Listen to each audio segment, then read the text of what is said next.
Olá, amigos. Sejam bem-vindos à live com o especialista da Sociedade Mineira de Coloproctologia. Você já sabe, mas não custa repetir.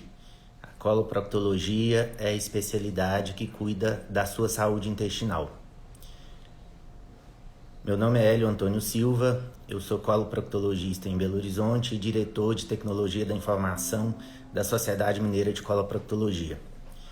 Toda quinta-feira nós recebemos um convidado, um coloproctologista, para falar sem termos técnicos, de uma forma mais simples, sobre assuntos relacionados à saúde intestinal. Nosso convidado é ninguém menos que o presidente da Sociedade Mineira de Coloproctologia, Dr. Bruno Juste Werneck Curtis. Ele já está aqui conosco, seja bem-vindo, Dr. Bruno. O assunto Boa hoje... noite, Ed. Boa noite. O assunto hoje é a saúde intestinal da mulher. Então, queria que você explicasse por que nós escolhemos esse tema. Velho, muito obrigado pelo convite. Eu queria agradecer a você, a Sociedade Mineira de Coloproctologia, agradecer a todo mundo que também vai acompanhar a gente ou vai assistir depois. E o tema de hoje, eu acho que talvez seja um dos temas que tem mais interesse para mim e eu acho que para muita gente que se importa com o tanto que a mulher tem de sintomas intestinais. Então a gente sabe que a mulher, ela é um racional de que a mulher tem sintomas de distensão abdominal, de alteração do hábito intestinal, de desconfortos, mas até pouco tempo atrás não tinha um estudo brasileiro que mostrasse que efetivamente a mulher tem ou não tem mais sintomas intestinais que o homem. E foi Mas e aí? visto que sim. Tem? Então, assim, e nesse mês que a gente tem o Dia Internacional da Mulher, o mês mundial de conscientização sobre endometriose, eu acho que vale a pena a gente conversar e tentar melhorar a qualidade de vida delas. É exatamente isso que eu estava te perguntando. No dia 8 de março, a gente comemora o Dia Internacional da Mulher. Justamente por isso, março foi escolhido como o Março Amarelo, que é o mês mundial de conscientização sobre endometriose, que é só um dos problemas que costuma afetar a saúde intestinal da mulher.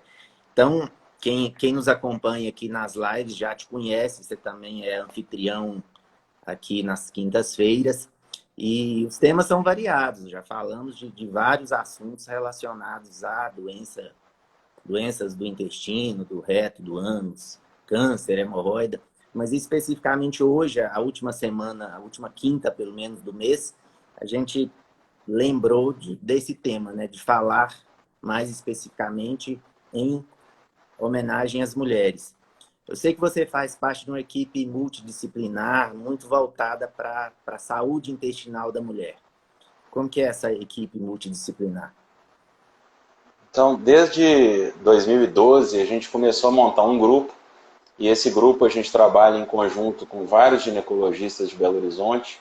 Além disso, nós temos uma equipe de urologia, porque na maioria das vezes os sintomas da mulher, as doenças, principalmente a endometriose, que a gente não pode deixar de esquecer, elas vão acometer outros órgãos. Então, apesar de ser uma doença ginecológica, como a endometriose, a gente sabe que ela pode ter uma forma profunda, uma forma infiltrativa, e isso tem repercussões em todos os órgãos da pelve, né, e até órgãos fora da pelve. Né? Então a gente pode encontrar lesões até no diafragma, lesões no intestino fino. Então é importante a gente saber que sintomas intestinais podem ser sintomas de alerta e podem ser sintomas que não são de alerta, mas que precisam de ser abordados para melhorar a qualidade de vida. Mas vamos Então a com gente calma tem aí, Bruno. trabalhado nisso. Eu sei que você é especialista nisso, mas nosso objetivo aqui é falar de forma mais simples. Sim. Então, peraí, endometriose é um problema que geralmente afeta o útero, o ovário, e nós estamos falando agora que afeta o intestino. Dá uma geral aí, me explica para os nossos amigos aqui que estão assistindo o que é endometriose e por que ela pode afetar o intestino. A endometriose, ela é uma doença em que você tem um tecido, uma parte do útero, que é o endométrio, que está fora do local de origem dele. E quando ele se torna uma parte fora do local de origem, a gente tem um comportamento atípico dessa partezinha que chama endométrio. Uhum. Quando ela atinge os ovários, ela pode dar sintomas como cistos ovarianos, pode alterar a fertilidade da mulher, que é uma coisa muito importante, que talvez seja a fonte de maior diagnóstico de endometriose, mas tem outros locais que ela pode aderir também. E como o nosso intestino está muito próximo do útero, ele, às vezes, sofre aderência dessa partezinha do endométrio, e com a variação hormonal cíclica da mulher, ela tem uma tendência a inflamar e desinflamar, podendo então ter acometimento de fibrose, inflamação, dor e até o acometimento de perfuração da parede do intestino e com isso alterar também o funcionamento do intestino no geral. Bom, então é uma doença ginecológica, mas que pode afetar todo o abdômen, todos os órgãos. Então é aí que entra essa equipe multidisciplinar, né? Você disse que tem ginecologista, urologista, o coloproctologista. Como que é o tratamento da endometriose? Basicamente, o tratamento da endometriose é feito pelo ginecologista. Então, quando a gente tem endometriose, a gente tem graus. Esses graus, dependendo da gravidade deles, eles são graus mais superficiais de acometimento dos órgãos pélvicos. E quando a gente tem acometimento de outros órgãos, aí nisso a gente vai ter tratamentos cada vez mais invasivos. Então, inicialmente, a tendência é sempre tentar um tratamento hormonal. A gente tem anticoncepcionais próprios para os pacientes que têm sintomas da endometriose ou que sofrem da endometriose. Temos DIU próprio para isso, temos tratamentos mais avançados, tratamentos injetáveis, e em último caso, eventualmente a gente precisa da cirurgia também para retirar os focos que podem causar sofrimento, dor e alteração do hábito do intestino, inclusive até complicações intestinais que a gente já encontrou, inclusive até obstruções e perfurações com sangramento intestinal. Bom, a gente já teve um vídeo, uma live especificamente sobre endometriose, né? Quem quiser pode procurar aí no IGTV aqui do Instagram, mas também está lá no YouTube.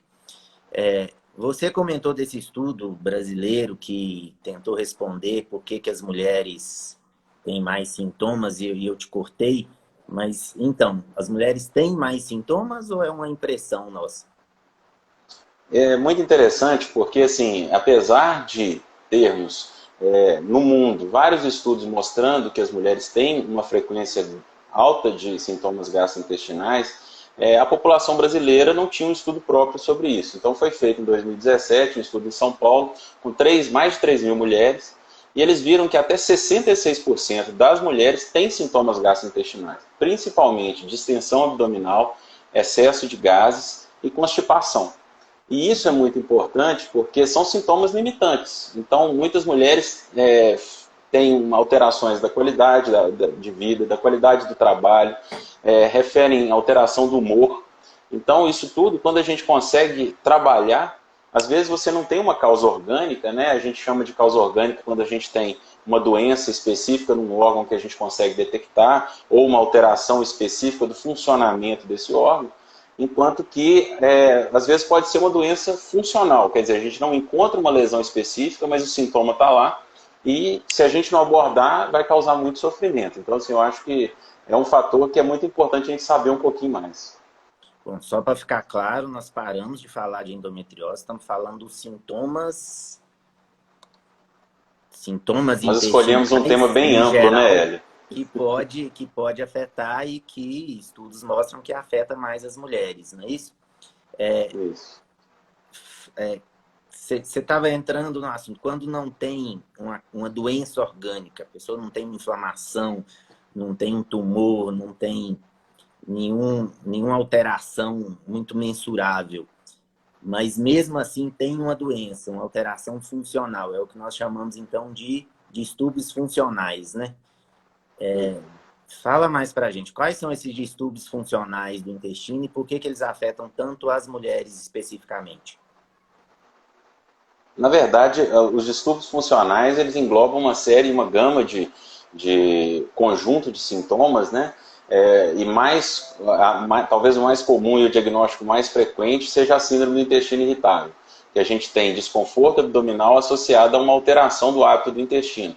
E essa alteração, ela perdura, né? Então a gente sabe que o paciente ele vai sofrendo com o tempo, geralmente vem em crises, essas crises geralmente vêm em épocas em que tem muito estresse, épocas em que você tem alterações alimentares, alterações de humor, excesso de trabalho. Principalmente agora, durante a pandemia, a gente tem observado, pelo menos na nossa clínica, um excesso de sintomas não relacionados à doença orgânica, mas que a gente tem visto muitas mulheres sofrendo e que acabam tendo esse diagnóstico de síndrome do intestino irritável ou muito próximo dele, e que a gente vai tratar, né, tem tratamento para isso, mas que o diagnóstico nem sempre é muito fácil, porque até a pessoa procurar ajuda, né, às vezes ela precisa de até um estímulo para saber o que é importante. Então, essa pandemia e esse isolamento social tem aumentado os sintomas de intestino irritável e outros distúrbios funcionais, na sua opinião? Sim. A gente tem observado na nossa prática clínica que muitas pacientes têm sofrido, muitas vezes sofrido calada. Então, assim, elas, por medo de sair, de procurar ajuda, elas têm ficado em casa, mas quando chegam a procurar ajuda, a gente vê que elas já estão sofrendo há muito tempo e que toda essa situação de vida, de mudança de hábitos, da pandemia, do estresse, dessa questão do isolamento, da questão de não poder se relacionar com seus familiares de maneira adequada, estresse de mudar para home office, ajudar no ensino à distância da família toda, isso tudo nós temos observado. Uma priora, principalmente distensão abdominal e desconforto abdominal, a gente tem chegado muito a essa conclusão. E a gente sabe que o tratamento ele é multidisciplinar, né? Ele precisa de medicamento, mas muitas vezes ele precisa de dieta e de atividade física. E a atividade física está muito comprometida agora com a pandemia, né? Essas 2 semanas especificamente não está podendo nem sair na rua para correr. Eu fico até muito feliz das lives da sociedade, porque eu acho que a gente consegue orientar muita gente sem necessariamente precisar de elas procurarem o médico, né? Uhum. Mas é justamente isso. Eu acho que a questão do isolamento social, a questão de diminuição da atividade física, a questão do estresse tem mudado muito essa rotina da mulher. E até a questão da ingestão de alimentos, né? A escolha dos alimentos. Muitas vezes, para não ir ao supermercado, a gente acaba tendo que adaptar a dieta. Os horários mudaram todos, né? E a gente sabe que se a gente puder organizar e tentar ter um autoconhecimento sobre aqueles alimentos que não fazem tão bem para cada pessoa, porque isso é individual, né? A gente consegue muitas vezes controlar os sintomas da síndrome do intestino irritável sem ter que usar medicações. Tá, mas você começou a falar e eu mudei o assunto.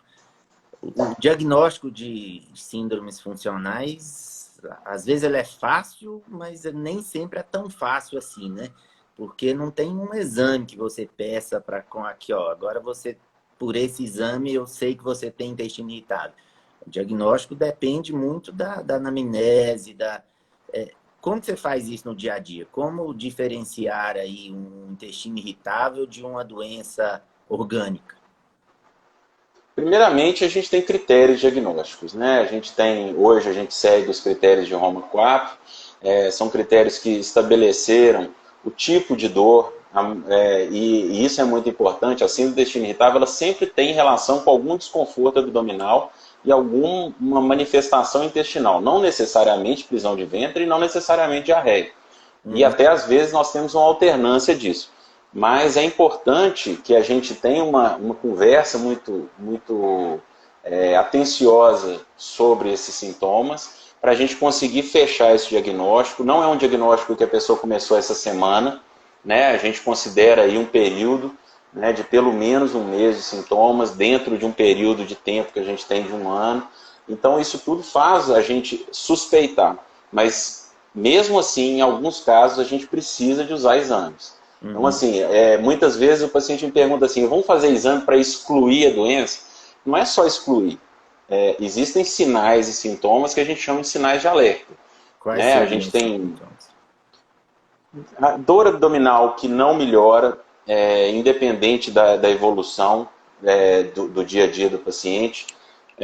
sangramento intestinal, evacuação com catarro, evacuação com pus, perda de peso sem motivo aparente, a mudança do hábito do intestino. Então, o paciente que evacuava bem começa a ter diarreia, o paciente que tinha umas fezes mais amolecidas começa a ter o intestino mais preso. Então, o que a gente vê é que Perda de muitas peso também. vezes, exatamente, é uma mudança abrupta. O paciente começa a ter uma distensão abdominal e essa distensão abdominal começa a se associar a outros sintomas. Então, uma perda de apetite, vômitos, qualquer coisa que a gente está vendo que algo não está indo bem e que está relacionado a algum sintoma que existe um risco de ter doenças associadas, essas têm que sempre ser pesquisadas. Então, assim, não adianta a gente ficar se atendo ao diagnóstico clínico e perder a chance de fazer um diagnóstico adequado, né?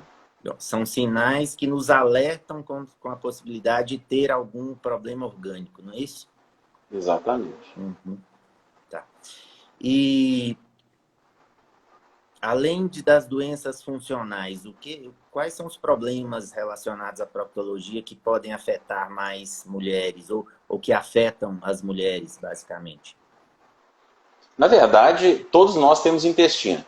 Então, tanto os homens quanto as mulheres podem ser afetados por doenças orgânicas, né? A gente fala mais da endometriose porque na mulher ela é praticamente, ela é muito mais frequente. Existe endometriose em homem, mas são relatos, né?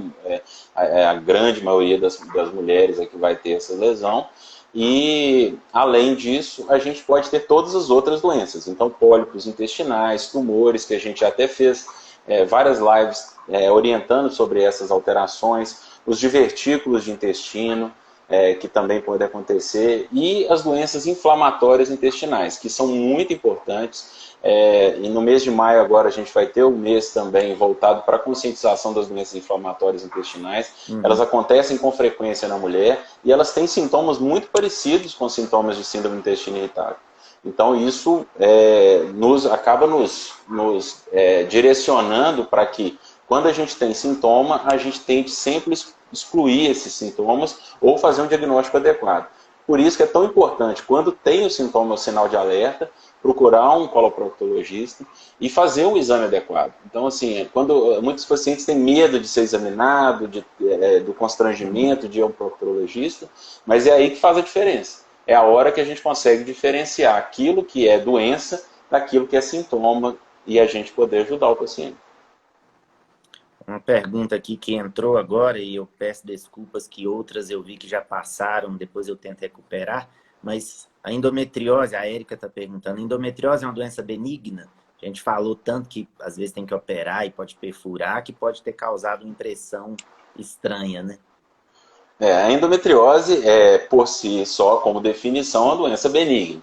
Ela é uma doença que tem um comportamento, às vezes, de uma doença mais agressiva, mas a princípio ela não é doença que tem uma proliferação de células malignas, ela não dá metástase, apesar do que a gente encontra uma doença que muitas vezes tem vários focos, uma doença que adere vários órgãos que não deveriam estar aderidos. Então ela às vezes se comporta, e a gente até fala que se comporta como um câncer, mas não é. Ela é uma doença benigna e que, na maioria das vezes, a paciente tratada adequadamente vai ter uma qualidade de vida excelente. E esse tratamento não inclui nenhum das drogas que existem no arsenal da oncologia, né? Não se faz quimioterapia. Não se faz. O tratamento é hormonal e quando a doença já está fibrosada, que o hormônio não vai conseguir reverter aquilo ali, às vezes precisa de cirurgia. Então, assim... A endometriose, ela é muito interessante. Exatamente. Porque ela pode dar sintomas intestinais sem ela estar invadindo o intestino. Então, frequentemente, a paciente que tem endometriose, ela chega no nosso consultório já pensando que vai ter que operar, que vai ter que tirar um pedaço do intestino. E, na verdade, na maioria das vezes, o tratamento da endometriose não vai envolver a ressecção do intestino.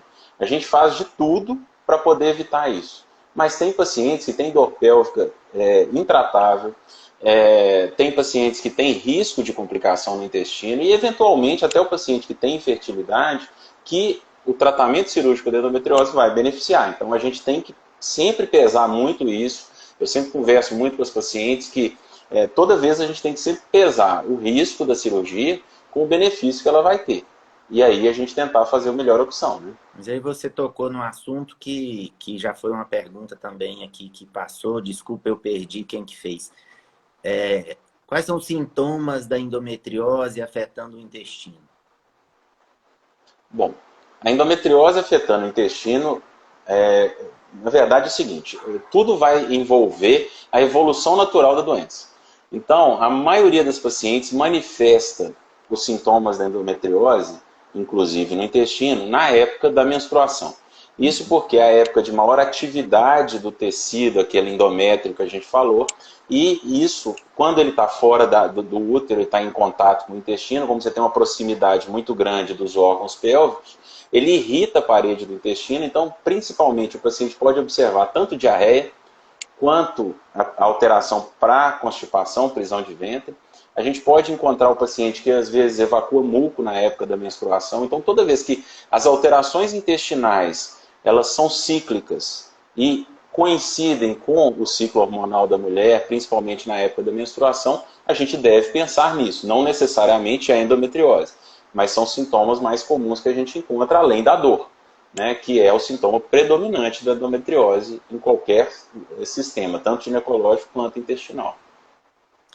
E como que é o diagnóstico? Além do exame físico, da anamnese, o que pode ser feito para descobrir essa endometriose infiltrativa? Aí vai depender do grau de acometimento, mas a gente tenta sempre ir dos exames menos invasivos para os exames mais invasivos. Então, o exame ginecológico pelo ginecologista e o exame proctológico pelo coloproctologista vão fazer toda a diferença na suspeição. Então, a gente sabe que a endometriose, como ela fica muito próxima do fundo da vagina e também do reto, às vezes a gente tem um ponto doloroso durante o exame físico, né? A mulher às vezes até queixa de que tem relações sexuais dolorosas, então isso tudo ajuda a gente a ter uma suspeição.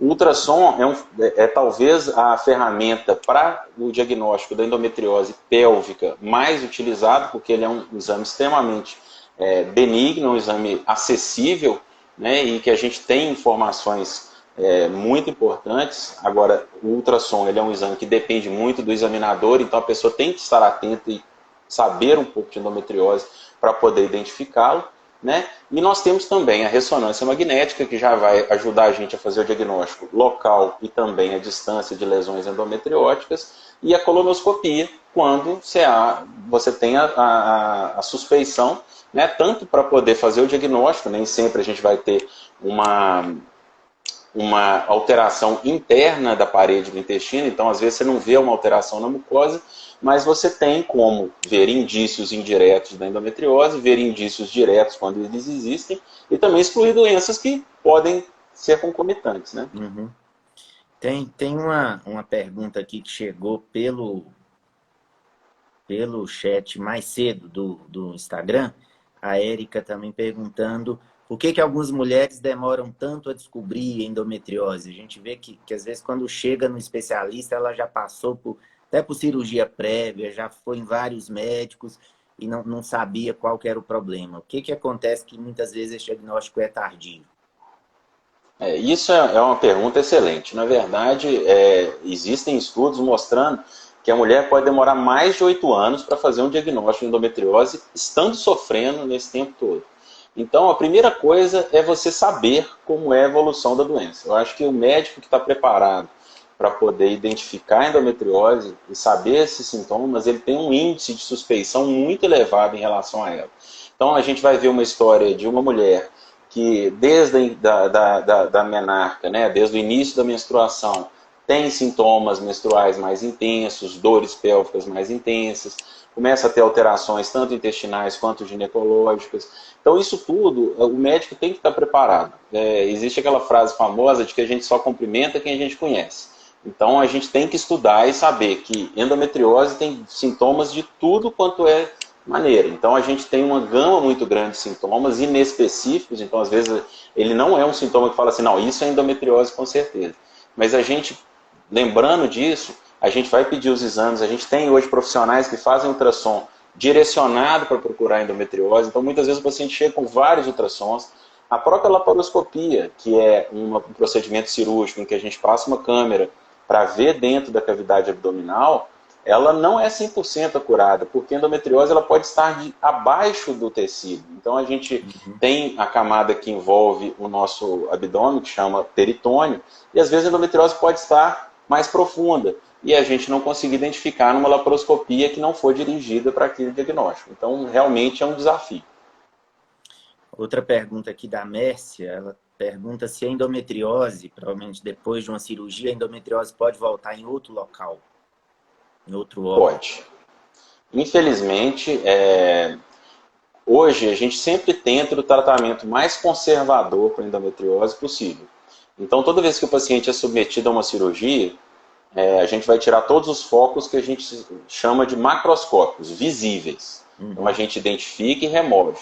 Mas os focos microscópicos, aqueles que não são visíveis ao olho nu, ou quando a paciente mantém-se desbloqueada do ponto de vista hormonal, então aquela paciente que não toma anticoncepcional que foi indicado pelo ginecologista no pós-operatório, ou aquela paciente que evolui com muito tempo depois da cirurgia, sem ter nenhum tipo de cobertura, por exemplo, não entrou na gestação, nem está tomando nenhum anticoncepcional, ela tem um risco significativo de até 30% de recidiva das lesões, mesmo com cirurgia adequada. Então é importante a paciente saber isso. Não é porque ela voltou que é uma derrota, não. Ela tem que entender que o ovário dela continua funcionando, ela continua tendo tecido endometrial no útero, e com isso ela pode ter desenvolvimento de outras lesões endometrióticas durante a vida. Uma pergunta aqui da Neia. Vamos voltar um pouquinho então no intestino irritável, né? Sair da endometriose.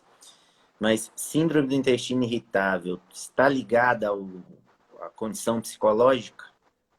E ela Sim, com pergunta também se certeza. tem cura. Ótima pergunta.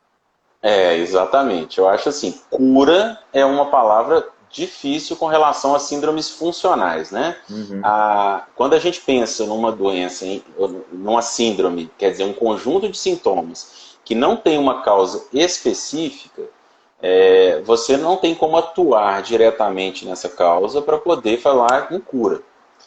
O que a gente observa é que a síndrome do intestino irritável é extremamente relacionada com a parte psicológica.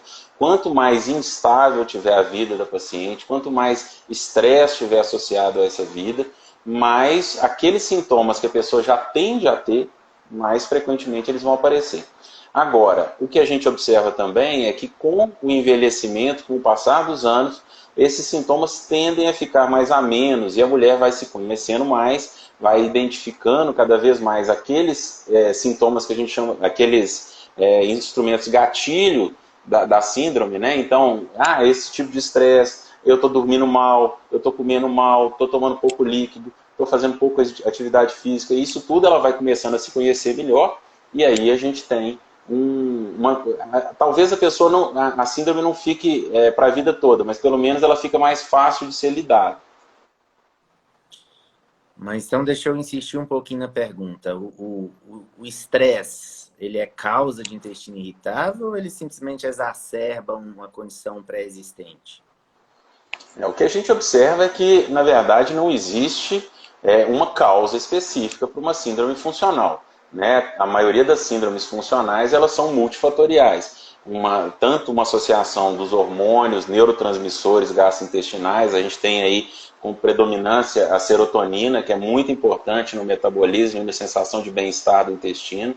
A gente tem as questões psicológicas, com certeza, questões alimentares, a gente tem muito hoje intolerância, principalmente a questão da lactose, a questão dos sacarídeos, né, dos carboidratos fermentáveis, e que com isso, a pessoa que tem a tendência a desenvolver, tem o limiar para a dor intestinal mais baixo, ela vai desenvolver sintomas com maior frequência. Então, realmente, assim, não existe uma coisa única que vai gerar esse processo. E o que as pessoas, especificamente as mulheres, mas todos nós homens também, o que a gente pode fazer em casa para amenizar esses sintomas funcionais?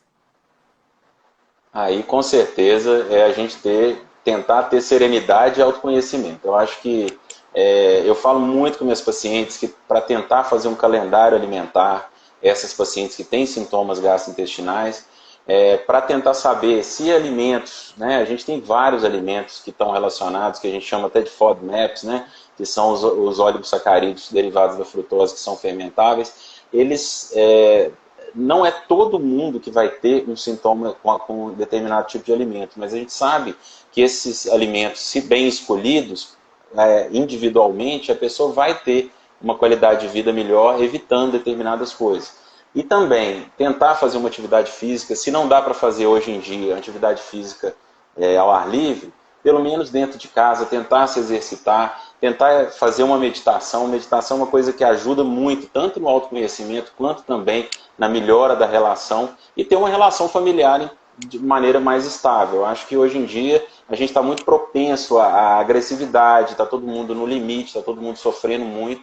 Então eu acho que quando a gente tem isso mais controlado e a família mais próxima, com certeza a gente vai ter menos sintomas, tanto da síndrome do intestino irritável quanto qualquer doença funcional. E tomar líquido, né, Medicação gente? pode A ajudar? água é muito importante. Ah, sim, água é fundamental. Medicação para doenças funcionais, elas podem ajudar? Com certeza. Eu acho tanto a doença funcional do ponto de vista da síndrome do intestino irritável, quanto da constipação intestinal, que é muito frequente na mulher, a gente tem que parar de ter preconceito com medicação. A medicação, quando ela é bem indicada, ela vai trazer muito benefício para o paciente. Então eu sempre falo que quando a gente está junto com o paciente e a gente tem um feedback do tratamento, o paciente muitas vezes não vai precisar de tratar a vida toda. A síndrome do intestino irritável, principalmente, ela tem uma característica cíclica em que o paciente fica um tempo sofrendo e depois ele tem um tempo de melhora. Então a gente tratando na hora certa, não deixando o sintoma ficar muito intenso, com certeza a medicação ela é um aliado muito importante no arsenal que a gente tem no tratamento. Deixa o medicamento para as fases mais críticas, mais sintomáticas, mas dieta, exercício físico e controle da saúde psicológica tem que ser o tempo todo, né? Com certeza. Bruno, acho que a gente tem tempo. Eu gostei dessa pergunta aqui da Michele. Você já leu sobre dieta poder afetar a endometriose? Ela pergunta que já ouviu falar que a alimentação afeta a endometriose, se isso é verdade. Especificamente, a gente ter um alimento que vai afetar diretamente a endometriose, eu não encontrei nenhum ainda que seja proibitivo e que a gente deva orientar. Mas a gente tem uma relação positiva entre endometriose e sintomas gastrointestinais, principalmente indução da crise da síndrome do intestino irritável. E se a síndrome do intestino irritável ela é pior com determinados tipos de alimento, esses alimentos que causam mais gases, que são os alimentos que são mais fermentáveis, com certeza, todo paciente que tem sintoma intestinal e também tem endometriose, eu vou orientar a tentar evitar aquilo que faz a pessoa sentir pior e perder a qualidade de vida. Também nunca li nada sobre endometriose e dieta. A única coisa que eu consigo pensar agora é alguma coisa ligada ao hormonal, né? A gente sabe que a dieta pode ajudar no climatério, então tem algum componente aí de melhorar sintomas ligados aos estresses hormonais. Mas especificamente para endometriose também nunca vi, não. Bruno, o último assunto. Nós falamos que a pandemia está dificultando a qualidade de vida, mas também está dificultando demais o acesso a procurar ajuda, né? Quando que as pessoas deviam parar e pensar, mesmo na pandemia, eu preciso ir no médico? Quando que é a hora de pedir ajuda? Eu tento sempre conversar com meus familiares, predominantemente, que sempre ligam para mim, que tudo aquilo que a gente nota que não vai bem com o nosso organismo deve ter uma orientação médica. Então, se o paciente tem uma constipação que eu acompanho a vida toda, se o intestino dele sempre teve muito gás e isso piorou um pouco durante a pandemia, pode ser considerado normal. Mas uma pessoa que está comendo da mesma maneira que sempre comeu, fazendo as mesmas atividades que sempre fez e começa a ter sangramento intestinal, sintomas de emagrecimento inexplicável, dor abdominal que não melhora. Dor abdominal, gente, é um sinal de alerta para nós. Dor abdominal, eventualmente, todo mundo vai ter. Agora, se ela começa a ser uma constante na vida da pessoa, se ela não melhora depois dela ter um funcionamento normal do intestino dela, porque quando a pessoa está constipada, está com o intestino preso, às vezes a gente tem um desconforto abdominal, mas se você não tem motivo para ter esse desconforto, essa dor continua, o abdômen distendendo, então toda vez que a gente tem uma associação de sintomas sem melhora, o médico tem que ser procurado, principalmente se tiver qualquer sintoma objetivo. Sangramento não é normal em ninguém. Isso aí tem que procurar um especialista. Bruno, foi muito bom esse bate-papo. Nós já estouramos o tempo. A gente tenta ficar em meia hora, no máximo 40 minutos. Te agradeço demais, foi muito bom. Quero convidar todo mundo que está nos assistindo. Essas lives ficam disponíveis no Instagram, nessa aba do IGTV. Elas ficam disponíveis no canal da Sociedade Mineira de Coloproctologia no YouTube. Então, meu convite nos sigam lá no YouTube, assina nosso canal. Você pode procurar como Saúde Intestinal SMCP. SMCP é a sigla de Sociedade Mineira de Coloproctologia. E no Instagram, marca algum amigo para que todos possam ter acesso à live, para que o conhecimento médico de uma linguagem acessível chegue para mais gente. Muito obrigado, Bruno, e muito obrigado para todo mundo que nos acompanhou. Até a próxima quinta-feira. Eu agradeço, gente. Muito obrigado por tudo. Muito obrigado pelo convite. E a gente continua se encontrando aí. Um abraço. Até logo.